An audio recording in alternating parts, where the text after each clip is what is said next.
Oh, Recording in progress. recording. All right. Hello, everyone. Good morning or good evening if you're watching it later, because it's going to be uploaded. We have a special show today, and I'd like to introduce you to Cathy. And you know what? I'm not even sure how to pronounce your last name correctly. I say Taig. It's Tag, yeah, like the game. It's Tag. easy. Yeah, Okay, yeah. Taig. And Yeah.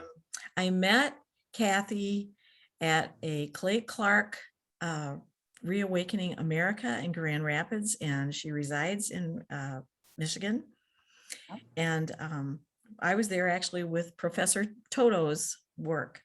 And so was so pleased to meet Cathy and her husband. So let me tell you a little bit about Cathy.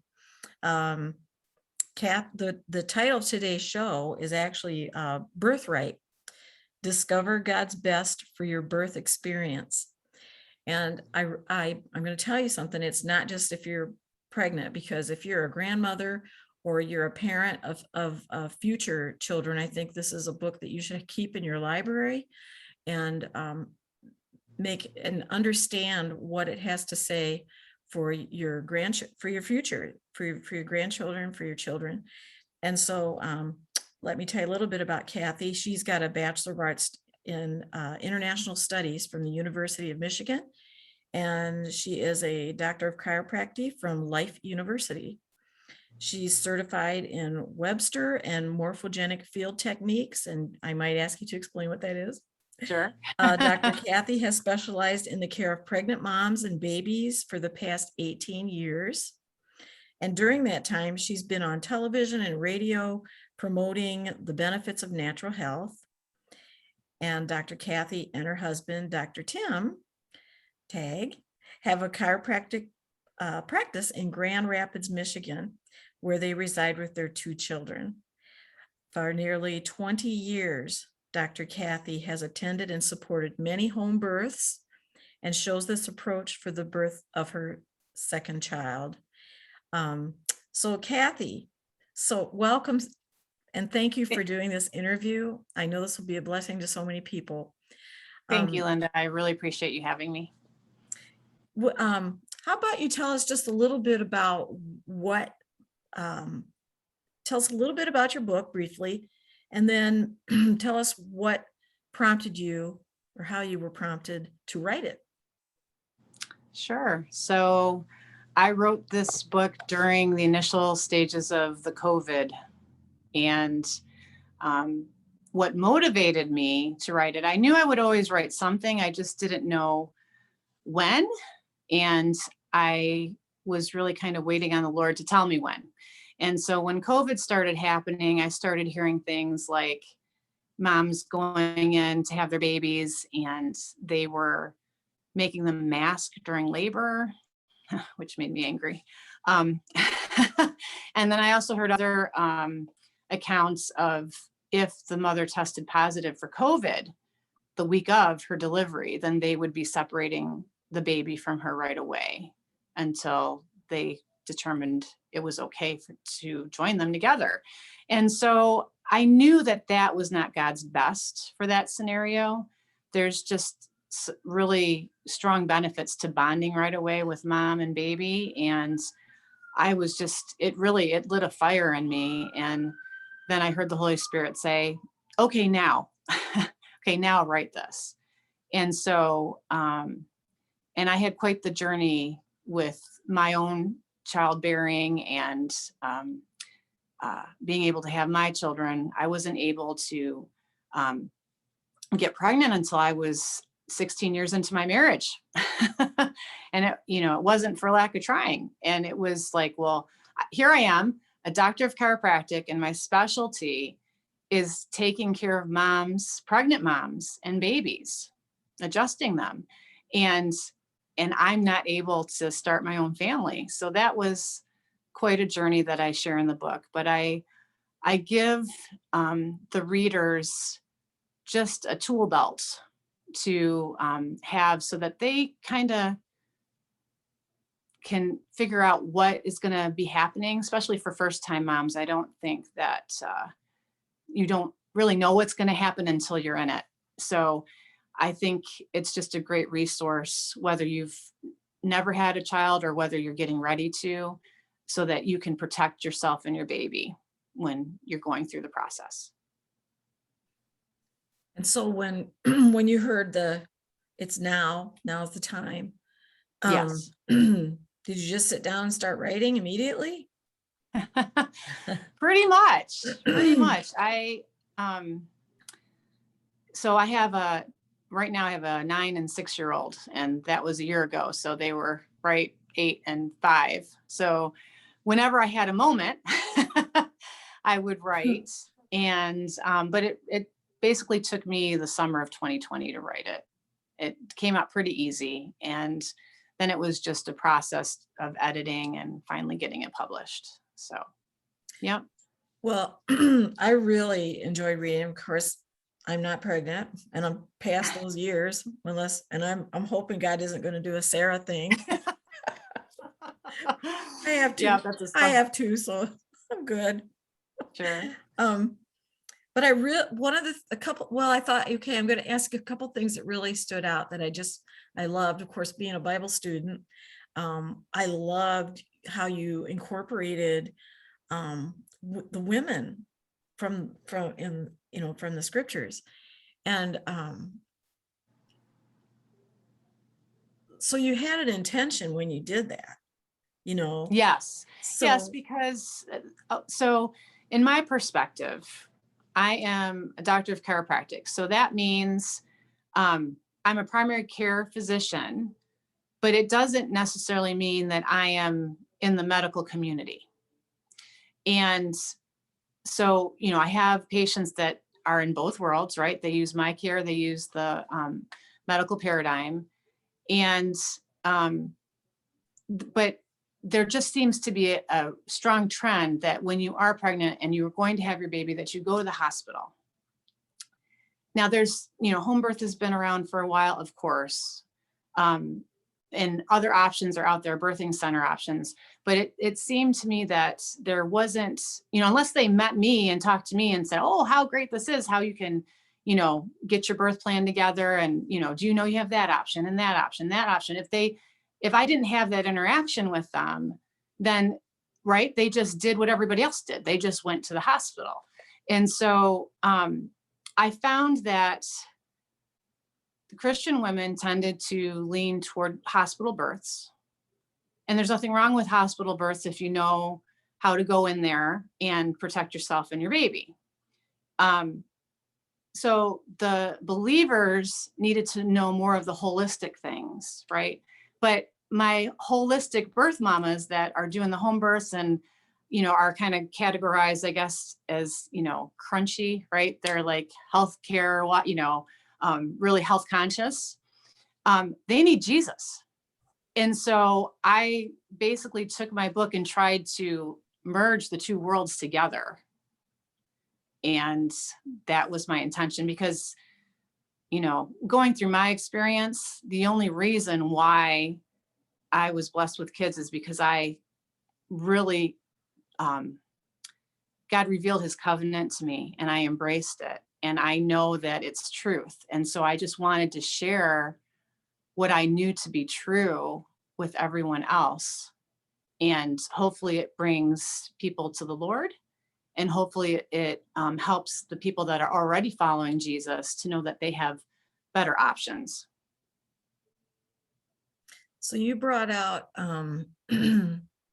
well, it was beautiful, of course, to see Mary and Elizabeth and Hagar.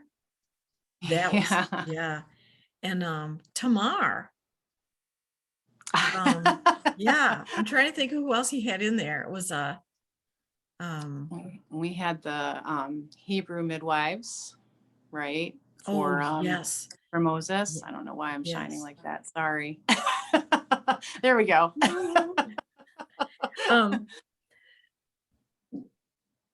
Share. And I also, would you mind share that one? Share the midwives during the midwives. Pharaoh. Okay. Yeah, I can share the midwives. That was that's so important. Oh, is that relevant? Yes. Okay, so I'm just gonna, so I don't screw it up, I'm just gonna read a passage because Yeah, that's easy. sure. Little taste, okay? So, and how do you pronounce these names? I'm glad I can spell. Shipra and Puah. They're actually named in the Bible, the Hebrew midwives. A midwife is a person trained to assist women in childbirth. Midwives have been around for thousands of years, much longer than the OB/GYN doctors. Shipra and Puah are the only midwives mentioned by name in the Bible. Pharaoh instructed them to kill all the newborn male Hebrews as soon as they came out of the womb. Shipra and Puah did not heed Pharaoh's command and spared the babies. Because they feared God more than Pharaoh, God blessed their efforts to honor life. Their actions allowed for the birth of Moses. And the scripture verse that I have there is Exodus 1:20-21. Therefore, God dealt well with the midwives, and the people multiplied and grew very mighty. And so it was, because the midwives feared God, and he provided households for them. So it's just an example of how God, when we choose life. Yeah. And it's civil disobedience. I mean, it's not even civil disobedience, it's godly disobedience, to obey God rather than man. Yeah. Yeah, It's true. yeah. Yep. I love that passage. I've been going through the Bible again, and I remember writing that in my journal, how that's really stood out this time. And there was such a blessing that you shared that in there. So all of them are all when you talk about all the women in there, and they're very short and they're very to the poignant. So tell us a little bit. Now, you talked about your personal experience. Now, you already shared, it was delayed a little bit for you. Yeah. But it's never delayed in God's timing, is it? Right. It seems like a long time, now that I have my kids, it's like, oh yeah, 16 years. You can wait. It's okay. That's on the other side of the fence. So there was a span there though. What's the age difference again? My daughter's 9 and my son is 6.5. So they're exactly 2.5 years to the day apart, which I share in my book as well. Oh, that's right. 9/11 and 3/11. That's right. And my daughter was considered a little early, right? And my son was considered, okay, dude, come on out now. So to have them right on the 11s was a God thing, right? Yeah, that's pretty neat. Yeah, that's really cool. But at the beginning, you talk about a neighbor. She was a neighbor, right? Yes. It was. That was kind of your aha kind of a thing. Maybe? Yeah. So, I always say that I didn't choose home birth. Home birth chose me, or God chose it for me. Because when Tim and I were in chiropractic college, and we had it was like a couple of weeks before we even started school, and we were just getting settled in Atlanta. And I had worked for my chiropractor before I decided to make the decision to go become a chiropractor. And so his daughter was already down there, and she was getting ready to have a baby. And basically, I was the only one available. And she was having her 4th child, and all the 3 previous children were born at home, and her husband wasn't available for her. And the thought of going to the hospital to have a child was not even an option for her. And so, with all the circumstances going on, she had someone that was in the midwife capacity, but the midwife was not able to be guaranteed to be there till the evening time. And so she called me up and said, I know I just met you, Cathy. You seem like a nice gal. I need help. You want to come help me? And my family, so I'm going to just trust God and trust you. And wow. Yeah. And so it was, baptism by fire like that. Right. And so it was like, I'm doing this. And Tim's like, you're doing what? I'm like, I'll see you later tonight. So, wow. So I tell that story in my book, and that really got my attention as to, because prior to that, I would see things on TV and movies, right? And you see oh, she's going to have a baby. you know, and the, and, you know, the screaming and all of that nonsense. And I'm not saying you're not going to be loud when you have a baby, but I'm just saying, like, it doesn't have to be that crisis, freak out, panic mode that, you know, the movies kind of portray that it was. And I really saw it as a beautiful thing. I'm like, doesn't everybody know it can be this beautiful and this blessed? And it totally, that's what determined why I became a chiropractor that focused on pregnant moms and babies. That kind of made my trajectory the way it was. So just out of curiosity, how long okay, she like called you up and said, come on, and you just went, and did you have any expectation, or did she just tell you what to do while you were there? Well, yeah. So, you know, she's telling me this on the phone, and I'm like, you can't let her be by herself. You know, I'm thinking, I can call 911 if there's a problem. Like, I can do that. Right. And in the meantime, I'm just going to sit with her. And when I was, you know, we were, where we were living, it was kind of like a condo place, and there was like a pool. And we would walk around the pool in the parking lot, and she would get a contraction and she'd just like grab onto my arm, and I was good, because that was her way of letting the labor progress, was walking. And she goes, you know, I just need you to be here. And just, if I need to tell you something to do, just do it for me. But really, I've got this until like the baby's ready to come out. I just, and I had talked to her dad on the phone, because they were, you know, not trying to give too much away, but yeah, they were traveling from Michigan to try and be there for her. And he was like, Cathy, just be there with her, and do not, if you see the baby coming out, don't pull on that baby. Just let the baby, just play catch. So, did I disappear for a second? I'm sorry. Yeah, just play catch. Yeah. And Tim wanted to get in on the shot there. Well, I put the do not disturb thing on my phone, but something got through there. Okay. So sorry about that. Yeah. Yeah. That's really cool. So, you know, and I was thinking about, you know, we had some experience with Korea, you know, and learning how, like, some of the women over there that were actually worked in the fields would just be working and have their baby and strap it on the back or the front and then go back to work, you know. And but they were built different, you know. I mean, they were used to squatting, you know. They a lot of them had hardly any furniture. They'd squat when they ate, you know.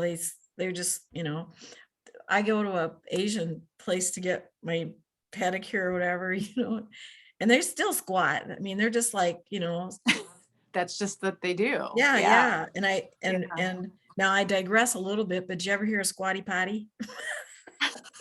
That's awesome. No, but oh yeah, yeah, I know people that have them. They're like a little stool that you put, because our toilets are so tall, and and they were saying how you know, our body's not meant to sit like that, you know, that it's not the most. Anyway, I do digress, but that's okay. We had a nutrition instructor at Life when we were at chiropractic school, and he said one of the main reasons why people get constipated is because of the toilet, and that we're there it a little is. too comfortable, right? And yeah, so the Squatty Potty, everybody get your Squatty Potty. I think totally change your digestive life. I think that's a trade name, and I'm not an affiliate. Oh yeah, no. That's fun. I don't have an affiliate thing here. But that kind of brings me to like history and statistics. So you have a chapter on that, and that was good. So share a little bit about that. Sure. So, you know, to understand, in the chapter I talk about, you kind of have to know your history to know where you've been, to know where you need to go, right? And so, yeah, there's, I use it to point out that, you know, the hospital wasn't always around for birthing, and the time frames of things. So it's like, it's a really quick 500 years of childbirth history in under 2 minutes, right? From whattoexpect.com. So one of the things that, I'm a big word girl and I'm a big relationship girl with the Lord. And I try to identify religion and like religious influences, because those are more legalistic things that keeps us from an intimate relationship with the Lord. And so, let me see, where was it here? Because people had this, or women had this idea that the childbirthing process was cursed, right? Instead of, right, the ground and the serpent, right? And so, I mean, women had such a hard time for a little while, and that's what they just accepted that. And so that was more like a religious thing. That wasn't really what the word said, but that's what was gleaned from it. And yeah, I mean, there were people, let's see, like 1591 in Scotland, Euphame Mclean was burned at the stake for asking for pain relief during delivery of twins, right? So that's unacceptable, right? It's, great. So you're going to take religion, you're going to say, oh, you shouldn't, you should just deal with it. And then, oh, by the way, your kids need you, but we're going to burn you at the stake. No, that's not God. So, and just being able to see, how wrong thinking can get us into trouble. Like even, fast forward to like where we gained the right to vote and the feminist movement. And it's good, right, not to be treated less than, right? And no one was ever made to be above anybody. We were supposed to be side by side together, man and woman.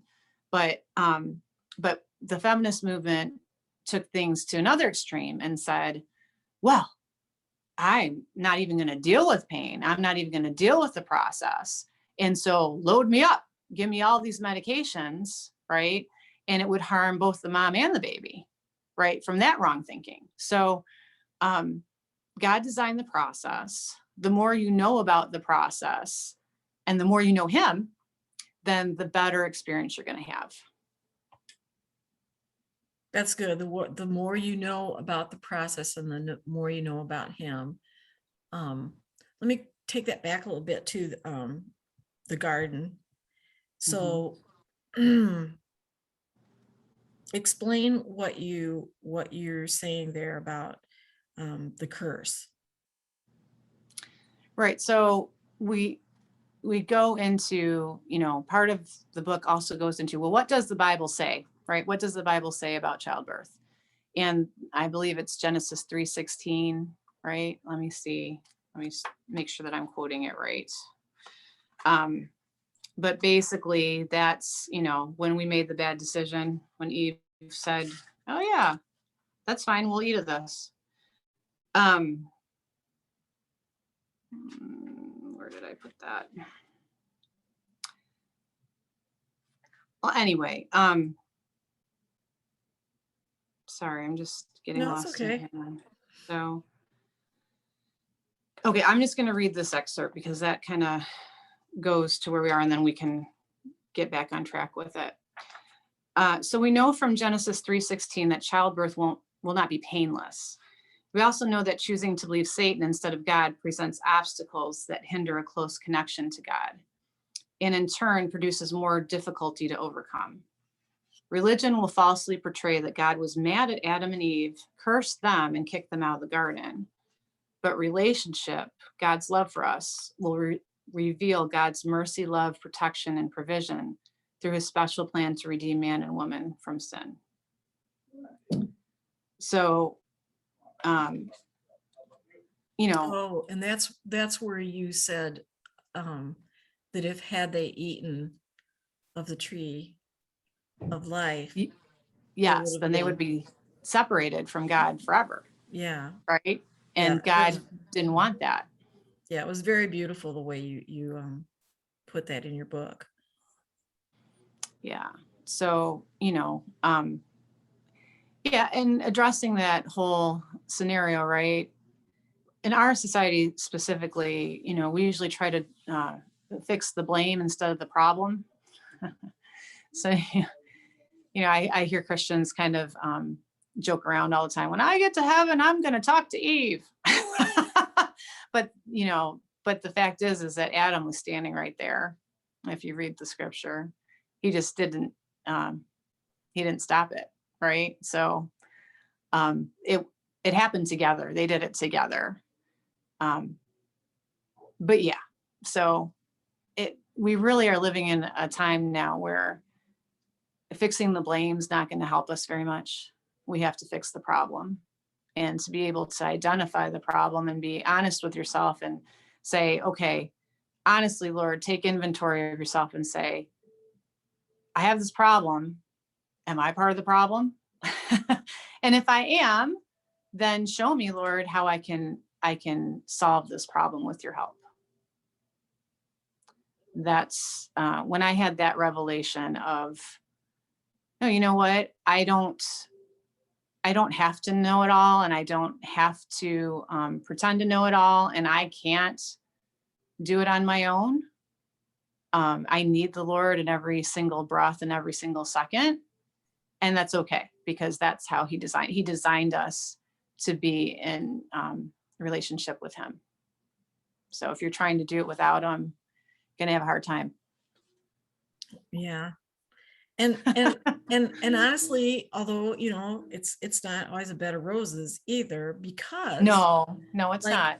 Like you're talking about, okay, like you're saying, the movement brought in, like, well, I'm not going to have pain, where I'm going to do it this way, Right.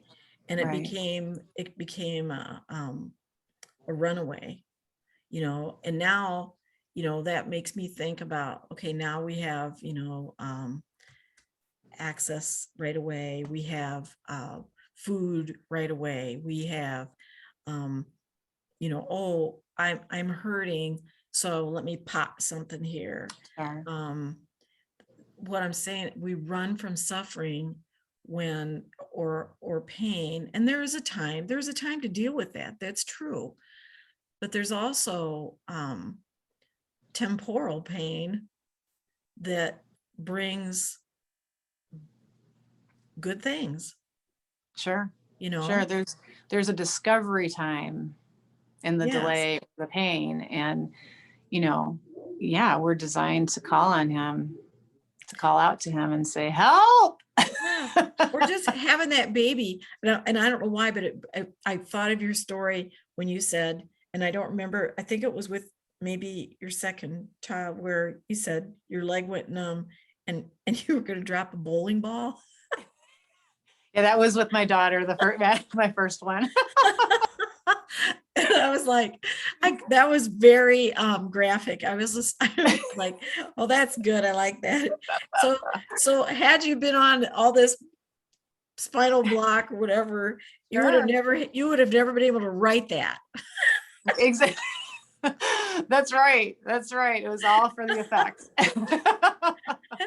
And there is something about, I have both my children a natural birth.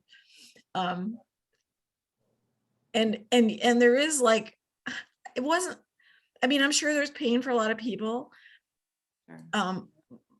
My pain was way before the birth, because I was so uncomfortable, especially the second one. I just had this awful taste all the time. Even after I gave birth, it was like, it's still there. I thought it was permanent. It took like 2 or 3 days for that hormonal thing, but, and you've always heard our moms and our grandmoms, they always say, oh, you forget about it right away. And you do, because there's like that, especially when it's natural, it's like as soon as you see that baby, there's this joy, unspeakable. Sure. Yeah, it's just amazing. So, but it also makes me think of the Lord, that had he not endured the pain and the suffering. Mm-hmm. Oh my goodness. Look what he gave birth to. Mm-hmm. And is still. Yes. Still. Yes. Yeah. So we run away from pain. We run away from suffering. We run away from inconvenience. I hear a lot of getting the for Yep. convenience. I'm like, Sure. what? Why are you Sure. putting something toxic, you know, so that I can Sure. fly now? I'm like, well, I plan on flying later. Yeah. In Yeah. the And, spirit.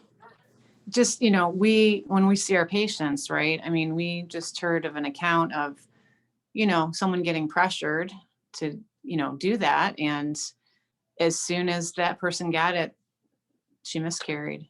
Oh, And it was like, you know, it was past first trimester, right? And oh, so it just, yeah. And so I want to also create awareness of how tolerant we are um, when we decide to use the medical paradigm. So um, there's a time and place for sure, and mhm, they can do some wonderful things.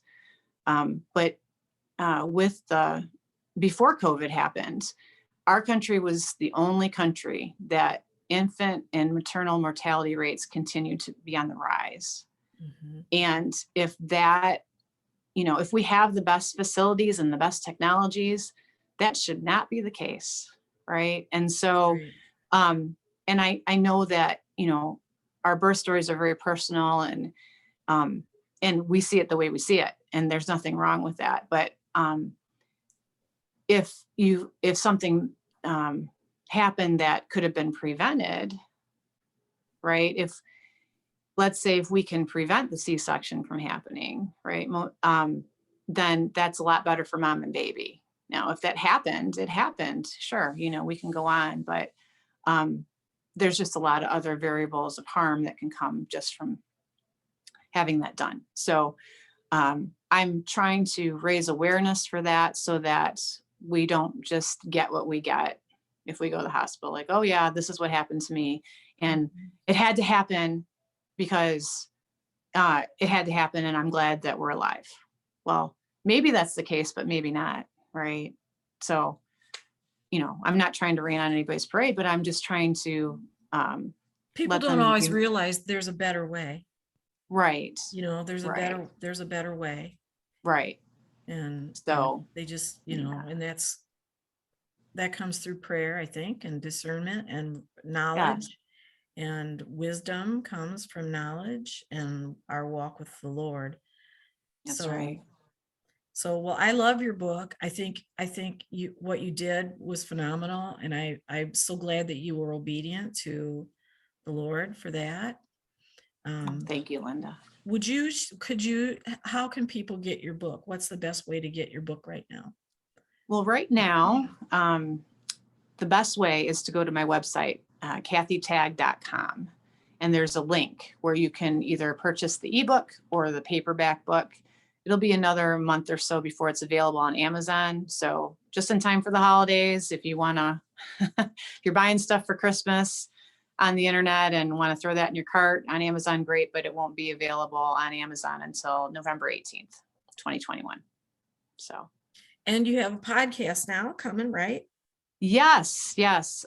So we just started what we call the Faith and Family Frontier podcast. And it's available, it's through Charisma Podcast Network, but it's available wherever you listen. So you could go to your iTunes or your Apple Tunes and find us there.